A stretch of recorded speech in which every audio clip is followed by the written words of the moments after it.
Hallelujah. We welcome you. Welcome to all our YouTube, all our Facebook and our TV viewers. We welcome you to River of Love this Sunday morning. Prepare your Bible and get ready to be blessed, encouraged in Jesus' name this morning. Say this with me. This is my Bible. It is the Word of God. I believe in it. From Genesis to Revelations, I believe I have what the Bible says I have. I can do what the Bible says I can do, and I am what the Bible says I am. I'm ready to receive the Word of God, and I will never be the same again. In Jesus' name, amen. You may be seated. I want to greet all of those of you who follow us from Australia, from America, from Uganda, from Kenya, from Pakistan, from India, from different parts of the world, Africa. I know there are people from Ghana, people from Nigeria following us. I want to greet our brothers and sisters who may be following us also from Italy. Also our Switzerland family, Swiss family. We greet you. God bless you. Hallelujah. Go to the book of Luke chapter 12. Luke chapter 12. How many of you ever wondered what is? I believe that there's one main principal problem in the world. There are several problems in the world, but if you trace back to Genesis, they all start from the same one, if you notice. Now, in the past few weeks and weekends, I preached to you about the Father's love. We preached about the Father's love and how the Father's mercy, the Father's compassion, the Father's love and His discipline. If you've not heard them, go and hear them. And today I want to continue to talk about the Father's love, and I'm going to go a different gear this morning. But I believe we are living in a generation, more than any other generation before us, what we call the fatherless generation. How many of you heard it? The fatherless generation. How many of you did not have a father as you grew up? Lift up your hand. You did not have a father present at home. One. Okay, don't be ashamed. There are few. I know there are many. Lift up your hand. Good to see you, sister. With the mask, I couldn't recognize you. Wouldn't it be funny if all of us next week we will be wearing different masks? Mickey Mouse, Donald Duck, Topo Gigio, or that would be funny. I think we should all bring a nice mask like that, Zorro, and then we'll take a picture. Hallelujah. So anyway, but have you ever heard it said that this is a fatherless generation? Have you ever heard it said? Anybody has it said?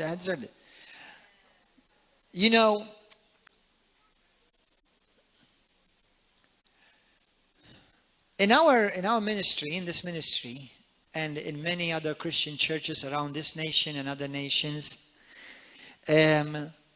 God has been delivering and saving many who have been coming from broken backgrounds. Now, it's been my experience personally, I'm not even going to quote research.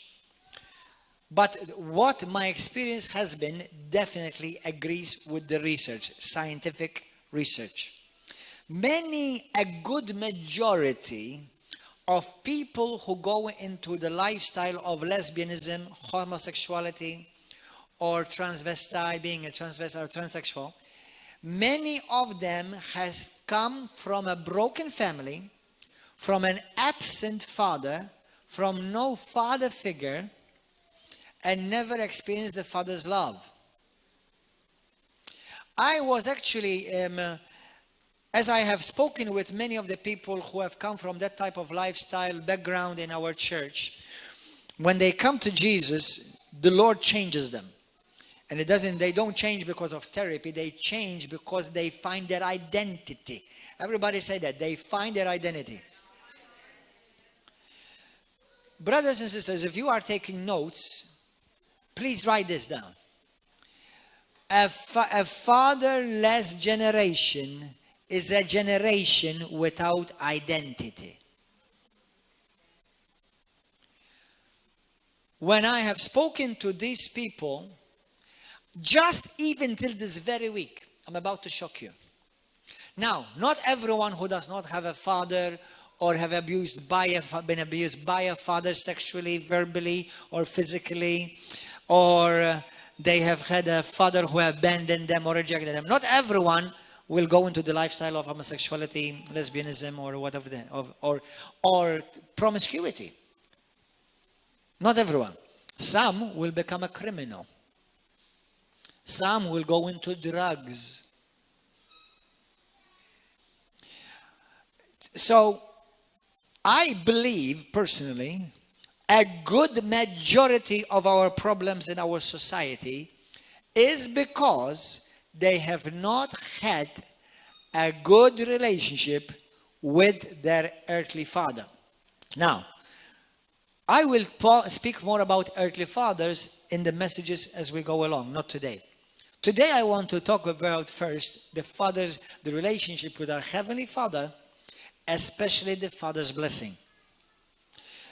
I was talking to one precious child this week that the Lord just completely delivered her and set free, and many people get set free from drugs, from alcohol, from a promiscuous sexual life. For those of you who may not understand why sexual sin is such a serious sin, is because sexual sin is a magnet for demons. It's not because God does not want you to have fun, but it's because sexual sin outside the covenant relationship is a platform for demons. Okay? For example, I had one man, I remember, he also was brought up in a broken family and no father figure. He was not a homosexual or did not go into a homosexual lifestyle. He went into a promiscuous lifestyle, going on with many different women and prostitutes. And when he came forth one day and lifted up his hand, he started manifesting, demons started coming out of him, and church started flying. I have this on video. And what I'm saying is this, that many of our lacks, many of our brokennesses, many of our cracks in our psyche, in our psychological makeup, is due to something went wrong between you and the Father. Now, it could be nothing wrong because you did not have one. So it's completely absent. So in that regard, it's wrong only for you, not because the father did something wrong to you. Because some people may have lost their father at a young age. But the thing is this, when you look at the story of Adam and Eve, and we know in Luke chapter 3, what is Adam called? For those of you who have heard the messages before the past few weeks, you should remember. What does the Bible call Adam? What does he call him?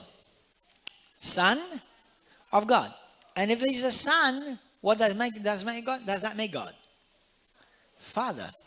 You see, the first revelation of God in the Bible, it's been said, and I've learned it many times, that the name of God in the book of Genesis chapter 1 is the name Elohim, the Creator. So the first revelation that we have is of God the Creator. And the angels know Him as a Creator. But then go now to Genesis chapter 2, when He created man, His name changes to I Am, or to Yahweh. And now everything changes, because now Yahweh involves relationship. Yahweh involves a relationship of a father and a son. And when did the devil attack? In Genesis chapter 1, and in God being creator, Satan was there. He brought his first attack in Genesis chapter 2, so that he will divide father and Adam's son. So the first attack of sin of Satan that we see in the Bible is against the fatherhood of God as a father with his Adam's son. And we see, look at anywhere you want to see in society, that our breaking society, our crumbling society, is due to a lack of the father's understanding and the love of the father and the father's blessing, and then the lack of the understanding of that. When you and I start understanding, when you are born again, I explained in the previous weeks, when you call a sinner first is introduced to Jesus as Savior. But once you get to know Jesus, Jesus introduced you to the Father, God as Father. That's why many people still look at themselves still as a sinner saved by grace. I'm no longer, nowhere in the New Testament we are called a sinner saved by grace. Today in the New Testament it says we are a sinner that need God's grace. But once I am saved, I'm no longer a sinner. I now become a son. Do you understand?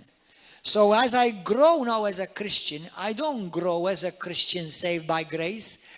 I am a son and growing, experiencing the Father's grace. Do you understand that? Because all this is what's going to make all the difference in your life.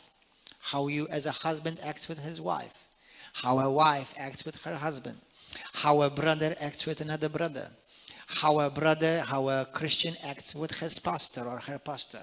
Or how a pastor relates to his children. That's why I've said it over and over and over again. River of Love is not a church of members. River of Love is a church of sons and daughters. Capish? Do you understand? So every time a Christian sins, that's why even in the book of Psalms, the psalmist says, against you, O God, I have sinned. Now, sometimes we sin against one another, but every sin we commit is always against our Father. Amen? That's why Jesus teaches us in Matthew chapter 6, when you sin, what do? You go and ask the Father to forgive you. That shows you directly that every sin we've ever committed is always against a Father. So me and you, we need to grow in our relationship and understanding with our Heavenly Father. I will be talking about our relationship with our earthly Father and our spiritual Father in the coming weeks. And by the way, in the coming weeks, for those of you who are listening, I encourage you not to miss next weekend and the weekend after, because I am going to be speaking and releasing the Father's blessing specifically over people. And you're going to be mightily, mightily blessed, and destinies are going to be released, and you're going to be set up for greatness. Because, brother, listen to this. It is, if the Father's relationship is right, your destiny is set. Right now, let me take myself out of the equation as a spiritual father to this family. But let's begin with the Father of lights. If your relationship with the Heavenly Father is right, you are on your way to greatness. You're on your way. You are destined for greatness. That's why it's not a teacher that you need to grow. A teacher gives you knowledge and information. Father gives you sonship. When we come to God, we don't come to God as our teacher. If you notice this, I'm giving you a lot in a nutshell in a few minutes. When Judas betrayed Jesus, he called him teacher.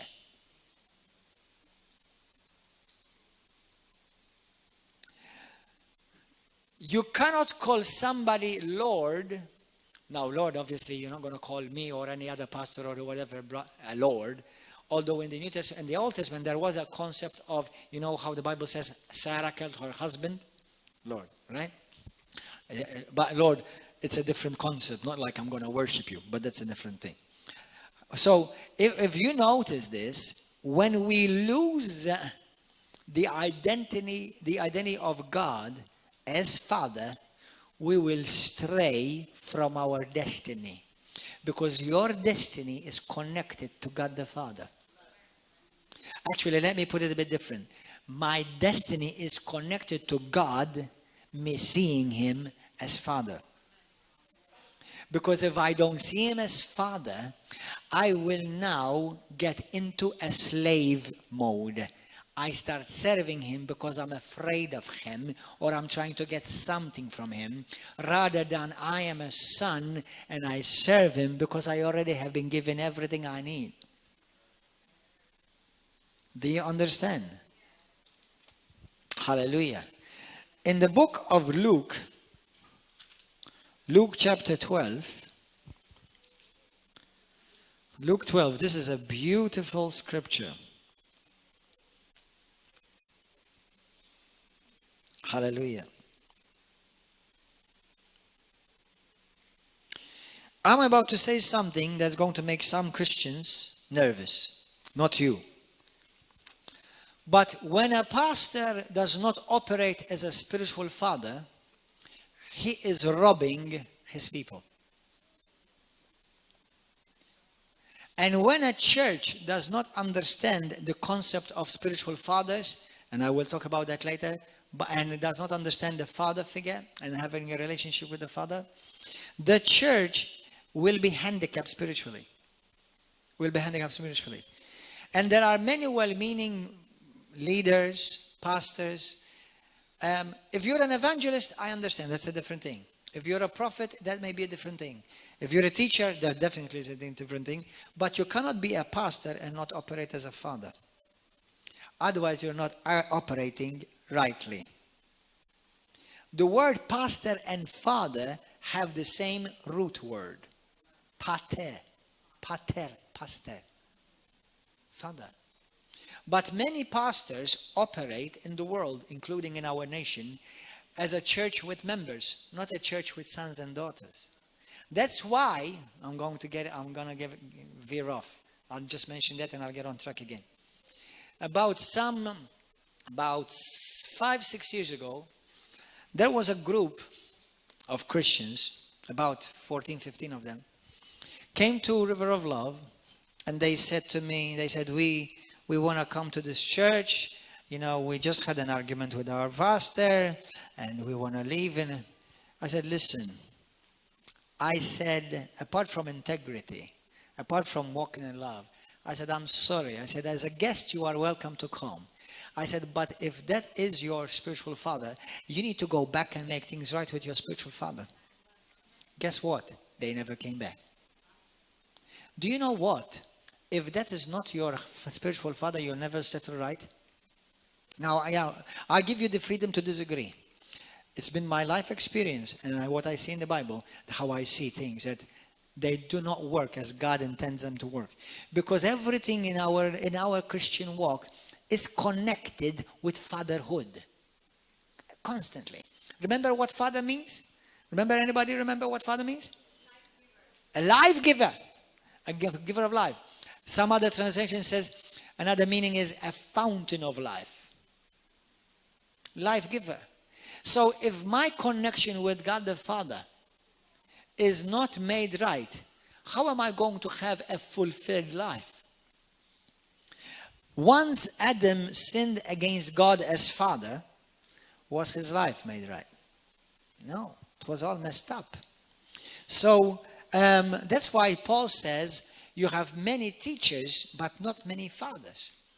A father brings up sons and daughters. A teacher has students. And the church, many people are in the church, but they operate as orphans.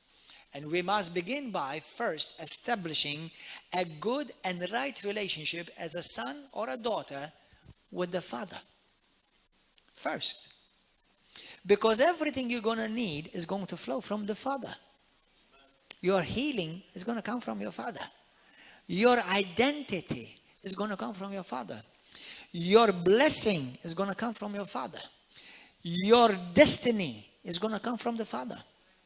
None of what I told you comes from the teacher. And to be honest, all of these ministries, now we need a teacher, okay? I'm not telling you that we don't need a teacher.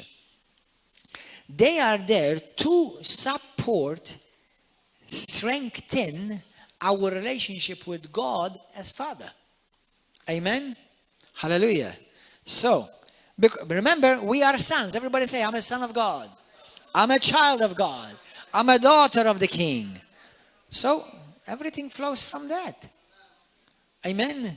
My relationship, for example, with my mom and dad on earth, because everything is parallel. No matter what we do, whether we watch a movie, whether we eat, whether we go out together, whether we go to church together, it never leaves the identity of father and son. Never. So everything that is done is in the nucleus of a family as father and sons. Do you understand? And the church is like that. The church is like that. The kingdom of God operates like that. Verse 32 of Luke 12. Look at this. Don't ever be afraid. I'm reading from the Passion Translation. Luke 12:32. So don't ever be afraid, dearest friends. Your loving Father joyously gives you his kingdom realm with all his promises. So God gives us the blessings of the kingdom, not as God El Shaddai, not as God Eloheinu. He is all of that. But he gives it to you as a father. And he desires for his children to have his kingdom. He wants them to enjoy everything that belongs to him. It belongs to his children. Hallelujah. It is his desire. It is the Father's pleasure. I delight to. You know what, brothers and sisters? You know, so I don't know if you will understand me, because it's something that there are no words enough for it. But the greatest blessing that for me in my life is not church, with all due respect. It's not ministry, but being a father. It's true. Now, there are different levels of fathers. There's spiritual fathers. There are natural fathers. Okay? You can father orphans. There are many orphans in the church. There are orphans in the world. There are levels of fatherhood. But listen, one of my greatest pleasures in life is when I'm called daddy, father.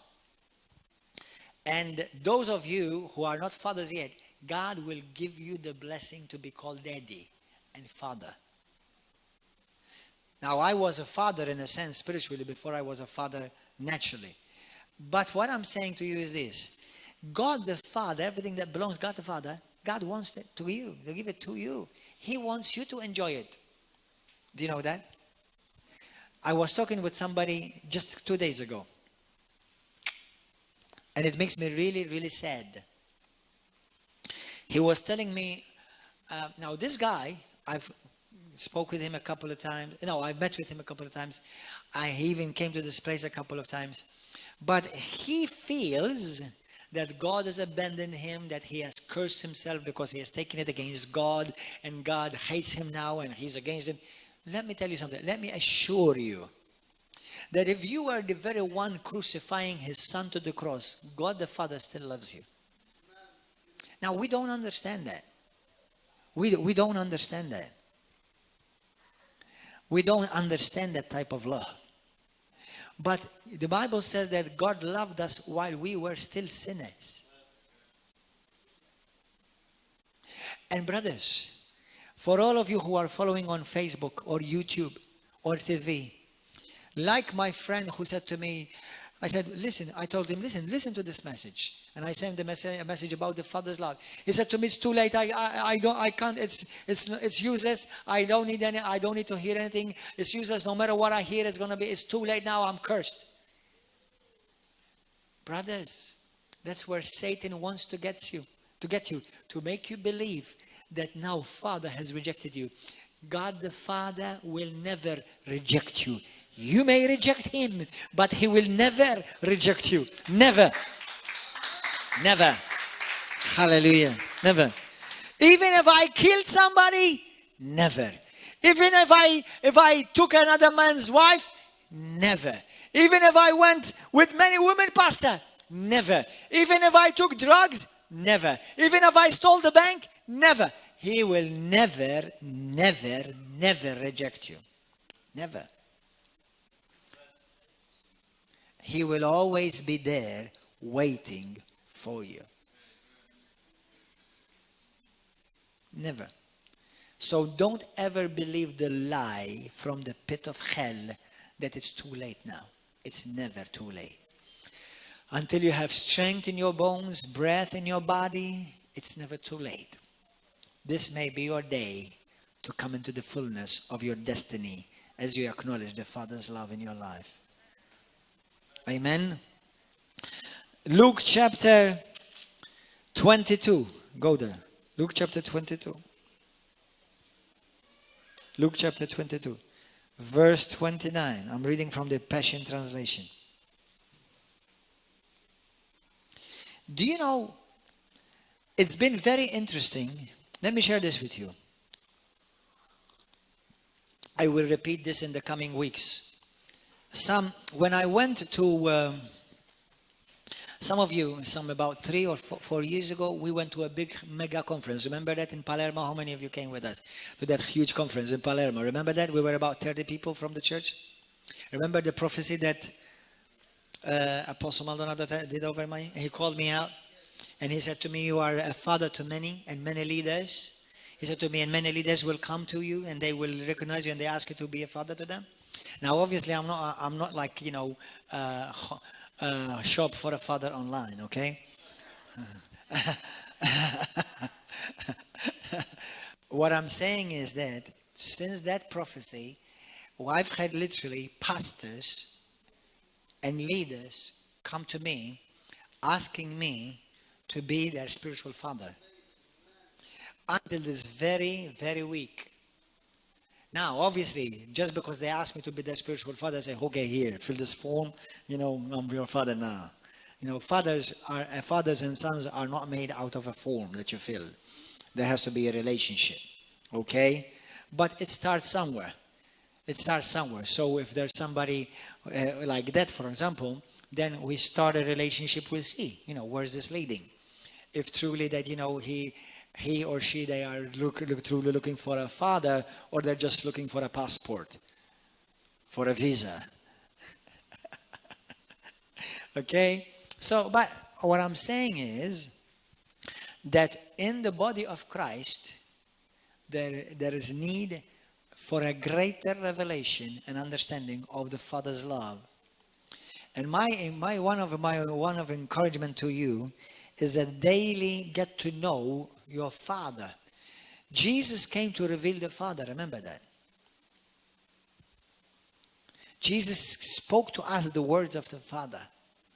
Jesus acted the Father. What you see me do, it's not me doing it, but it's the Father doing it through me. Amen. Why is this such an important theme? Because everything flows from it. Everything flows from it. Amen.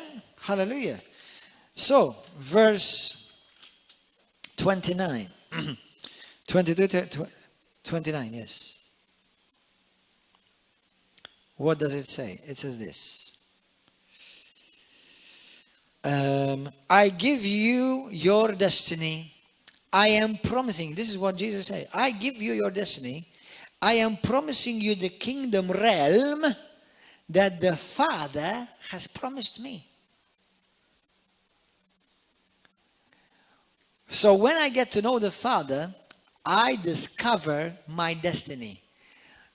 You know how many brothers and sisters in the body of Christ, I spoke with you in the past weeks. I said to you, there are 2 types of sons. Remember those 2 types of sons? There are 2 names for sons in the Bible, in the New Testament. The word teknon means I've been born again from God and I'm a child of God. But the word teknon means you're still a baby Christian. That means you're a child by right, by birthright.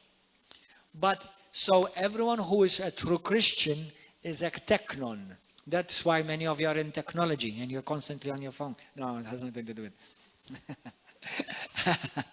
No. So it's called it's a son. But while there's still a son, mentality-wise, they don't act as a son. They act as a slave. So, but Pastor, don't we sing the song, I'm no longer a slave, I'm a child of God? You're right. You are a son. But this is what I'm telling you now. Are you acting as a son? You see, how many of you have seen strange videos on YouTube, people acting like a dog? Or acting like a monkey? No, seriously. It's very twisted and very perverse. Especially when you see two that are walking down the road dressed as dogs, one dressed as a slave master and the other one dressed as a dog. That's called the epitome of perversion and twistedness. And they are demon possessed. Have mercy on them, just they need to meet Jesus. And if they don't ever meet Jesus, they will end up in the abyss, in the lake of fire. But listen, why do people want to act like a dog? Excuse me, why would a man want to act like a woman? Why does a woman want to act like a man? You want me to give you the absolute answer? They've never come to know the love of the Father. Because remember this, everybody say with me, when I discover the Father's love, I discover me. Say it again. When I discover the Father's love, I discover me, my identity. My identity.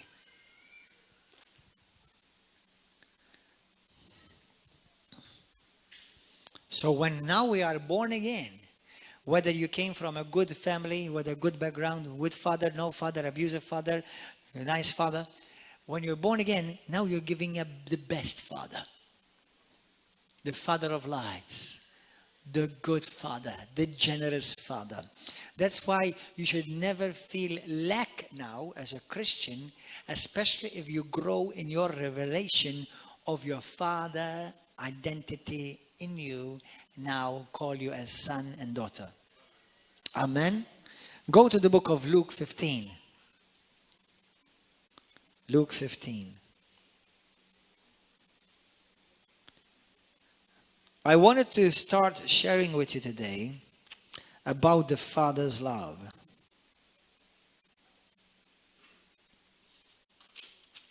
The Father's love.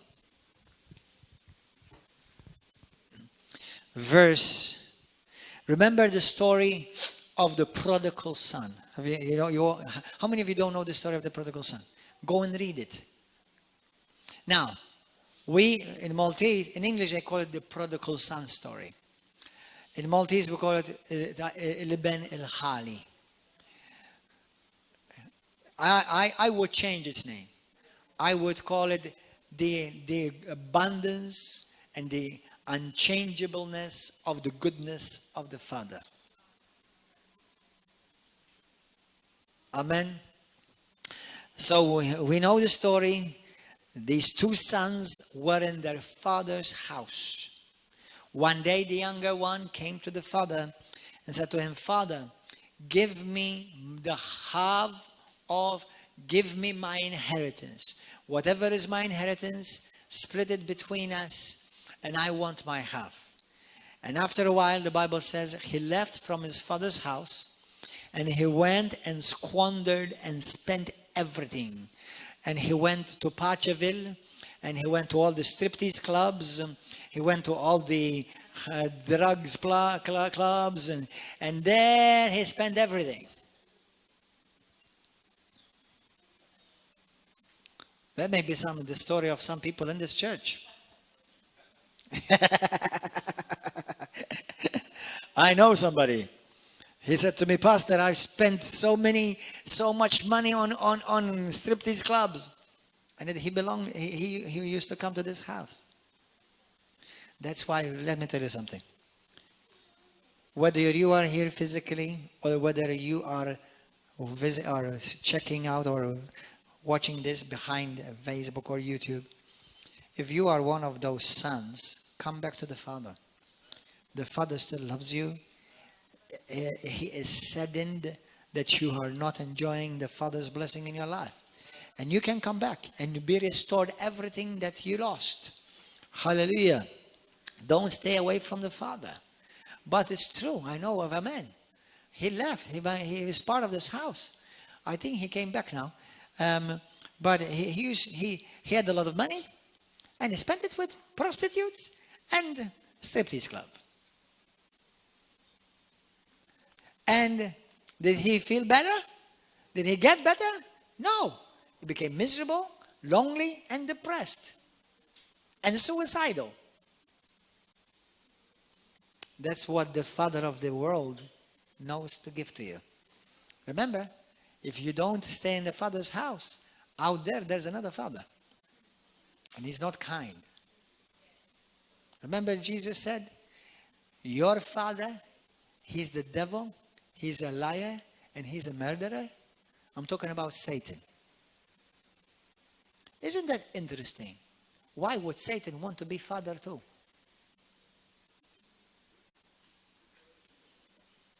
But we come to the good Father. We have the best Father.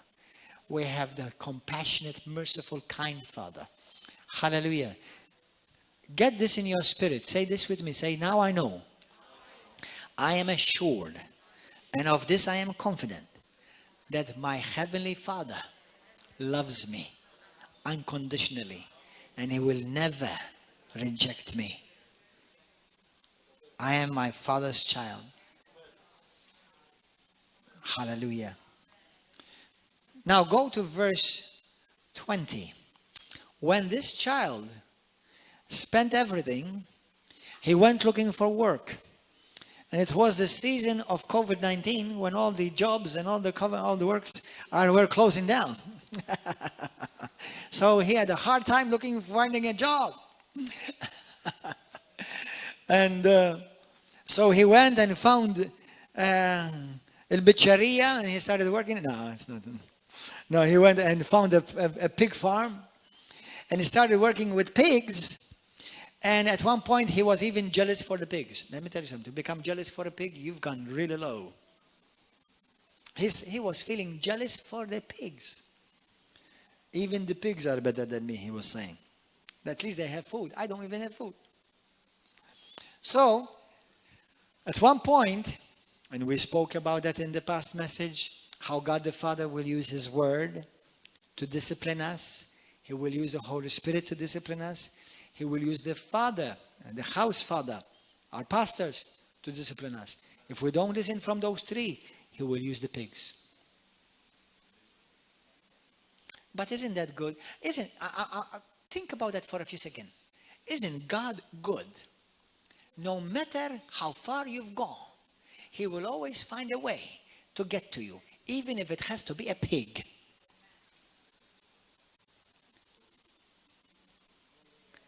He doesn't say, well, now he's with the pigs, leave him alone. No, he still gets to you. Sometimes the father, the pastor may have not done the best job to reach you. The pig will reach you. You spend time with a few pigs for a while, you'll start missing the Father. Amen. Hallelujah. So what happened, this guy? So as he came to his senses, he started becoming hungry. Verse 13, it says, shortly afterward, the younger son packed up all his belongings and traveled off to see the world. He journeyed to a far-off land. Now go to verse 20. He spent everything. He became hungry. He hung up with the pigs. And now verse 20. So the young son, after he came to his senses, set off for home. I'm reading from the Passion Translation. For a long distance away, his father saw him coming, dressed as a beggar. Brothers, this got some revelation here. How many of you are getting this? If you're begging, you're not acting as a son. You've gone back to your slave mode. Christians don't ever beg. When you beg, you've lost your sonship identity. Because you know why we beg? Because we believe we're not worthy.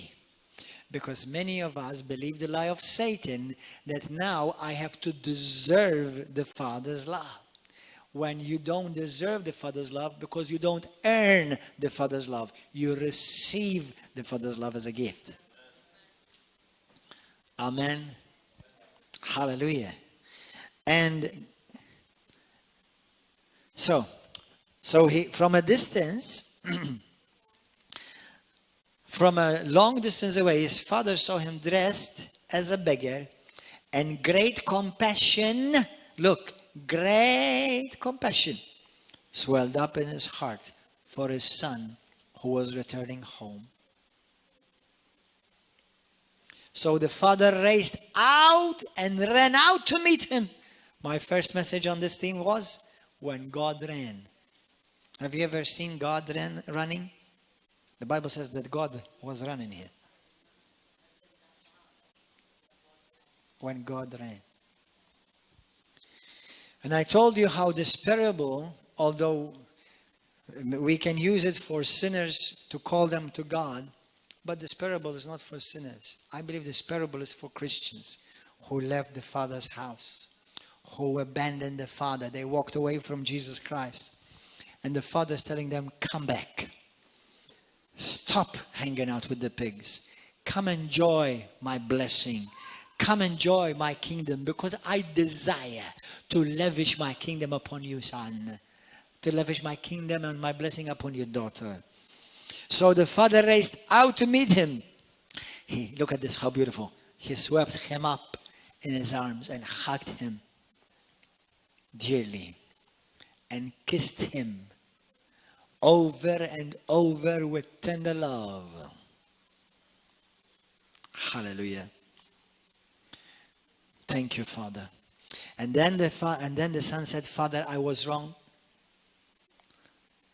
May God give the grace to many sons who've walked away from the Father or from the Father's house to be able to be back. And they say, Father, I was wrong. I have sinned against you. I could never deserve to be called your son. Just let me be. And just let me be like one of your servants or your slaves. The father interrupted him. Actually, in the Passion Translation here it says, as he was saying, let me be, stop it. That's the concept of this passage. And God the Father, the Son was, Father, I'm sorry. I don't deserve to. Stop it. Don't talk anymore. Stop. Bring him the rope. Bring him the ring. Bring him the shoes. And let's make a party. Because my son came back. Wow, hallelujah! Thank you. How many of you have seen Narnia? Have you seen Narnia, the first one? Man, there's a scene that always makes me cry. Do you know which one? How many of you know which one? Let me see if you can guess. Do you remember when James. Who was the one that messed up and was a traitor, the first one? The younger one, what's his name? James. He was James. Practically, James started playing with the white witch because, he liked Turkish delight. I can understand it there, because Turkish delight is good. But anyway, so he started playing, eating Turkish delight. And the witch betrayed him in this story. And by the way, Narnia is based upon upon the Bible. I don't know if you knew that. And so Mary and Peter, they felt betrayed by their brother James. And when Aslan, representing Jesus Christ, the Lion of the tribe of Judah, comes, and James got them in a lot of trouble because he's got all the hordes of hell against Aslan and his army. And now Peter is accusing him, the big brother. the big brother mentality. Accusing him, pointing his finger, And Aslan told him, James, come, enter my tent. Now this is going to bless you. James, he was afraid. Go and watch Narnia. That was the first one. James entered his tent, like the tent, with by himself, with this huge lion, Aslan. And for a while, we don't see them. We don't see them. And we know they're there by themselves.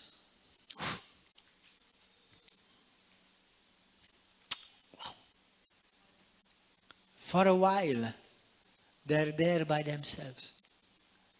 What do you think Aslan is doing? God the Father is doing? Slapping his son?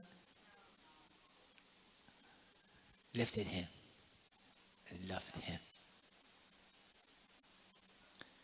And as he came out of the tent, Aslan, representing God the Father, he said to everybody, it's done. It's settled. No more mention of this.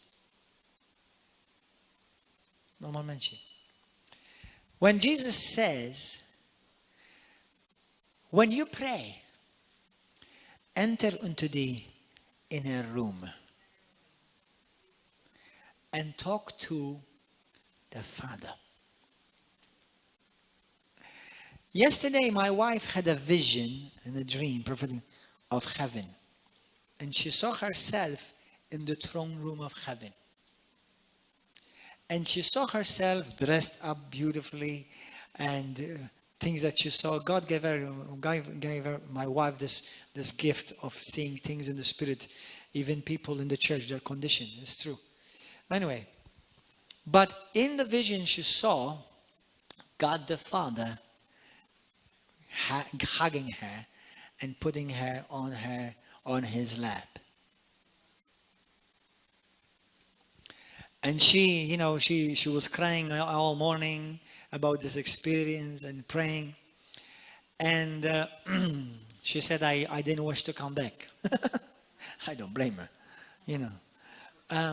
but me and you, when we go to the Father, He's not going to talk to you about your sin. Do you know that?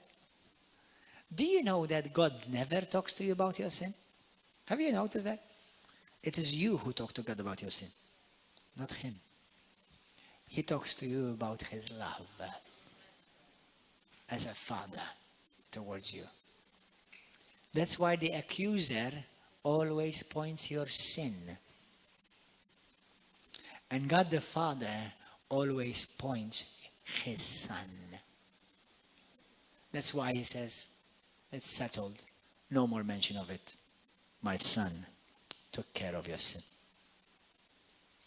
Now come.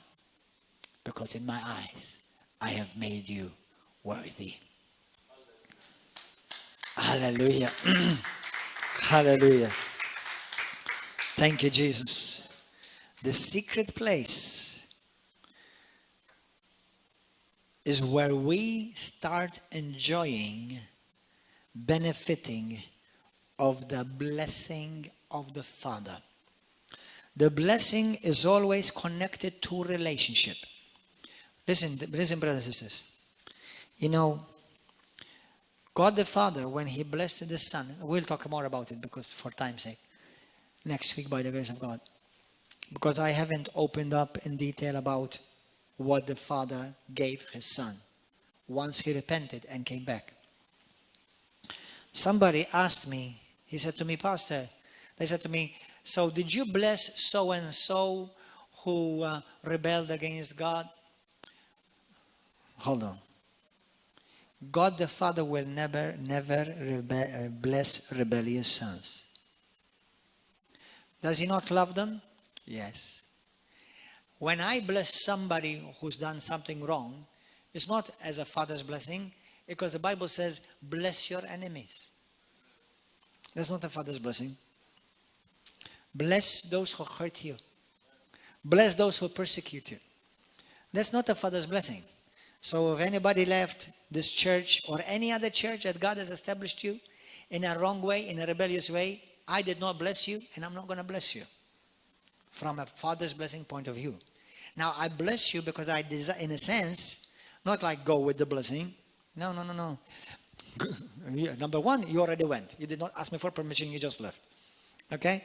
And second, I desire for you good, relevant. But you cannot be blessed with the Father's blessing, because the Father will never bless rebellion. This son was able to do something that many sons were not able to do. As I spoke in the past messages, he came apologizing, not he came fighting with his father. Many people can't find their way back to God, not because God cannot forgive them. It's because they don't know how to say, listen, let it go. I repent. Forgive me, Lord. I've sinned. You know, what do we find? Christians backslidden, blaming God. God did not do this. God did not bless me. God did not provide for me. God did not heal me. They're blaming God. Now, how can you receive the Father's blessing when you are blaming Him and making Him the problem? You can't. And He's not the problem. He will never be the problem. He's the Father of lights. And He's the Father of love. Hallelujah. So understand, that's why the Bible says He will never reject anyone who comes to Him. Never. Never. He will never reject you. But you reject yourself. Many Christians are robbing themselves out of the Father's blessing. It's not the Father not wanting to bless you. Satan has sold you the lie and you believed his lie. Amen. But today, let us grow in our understanding as sons in the Father's house. And as we nurture that relationship with the Son and Father, we start benefiting from the Father's blessing. Brothers and sisters, the blessing of the Father is what's going to set your destiny up for success. Hallelujah. Amen. Is what's going to launch you into abundance. Is what's going to launch you into seeing your breakthrough, into your miracle. I'm going to talk in the next messages how, as we fathers, when we bless our children, you know, there are some children, they've never been blessed by their fathers. Do you know what? A father's blessing may be the very thing that needs to break what you want, been desiring to see in your life, a breakthrough. Amen. Hallelujah. Let us bow our heads and pray. Give me some soft music, my brother.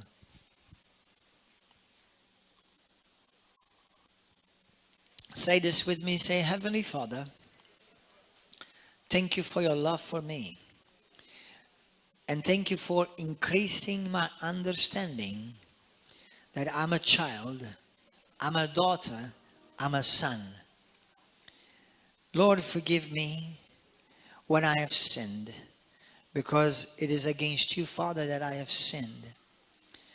But I've only hurt myself. Give me greater understanding and revelation of your Father's love for me. I want to grow in the Father's love, and I want to grow in the Father's blessing. Just like Jacob, just like Abraham blessed their sons, even now you, Father, bless me so that I may live in the Father's blessing. Father, I am not a slave anymore, but I am a son. And I want to walk in my Father's house as a son, enjoying the Father's blessing that He has provided for me. I receive your blessing, Father, which puts me and sets me up for greatness and sets my destiny for success. I receive the blessing of the Father today, and I will continue to grow in understanding of my Father's blessing and my Father's love. In Jesus' name. Now everybody lift up your hands. let me speak the Father's blessing over you.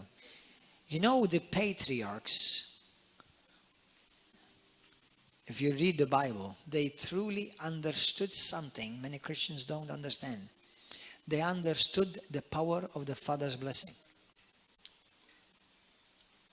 You know, I will tell you more about this in the coming messages. But even when I went and took my wife for marriage, I asked her father for his blessing. Does that mean that we agree on everything? No. But I received the Father's blessing. And once you receive the Father's blessing, you can never take it back. So receive this blessing right now. And I release it over you today in Jesus' name. May the good Lord, may the Father bless you, and may He keep you. May the Lord, the Father, make His face shine upon you, and may He be gracious to you. May the Lord lift up His countenance upon you and gives you peace and shalom. Now may this Father's blessing raise you to be a mighty blessed son and daughter in the Father's house. May the areas of your lack be replaced with areas of abundance. Where there are areas of sickness, may be replaced with healing and strength. Where there may be fear of oppression, may be filled with joy and peace. And may you enjoy the blessing of a son and a daughter, because the Father has lavished His love upon you. Your sins are forgiven. It is done. It's not to be mentioned anymore. Now let the Father's love grow you, nurture you, because God is looking over you today and rejoices over you to see you manifest His kingdom as a glorious blessed sons and daughters in Jesus' name. Hallelujah. Praise God. Thank you, Lord. Well, I just want to say to you, everybody on YouTube and Facebook, God bless you. Thank you for being with us. We look forward to see you next week. God bless you.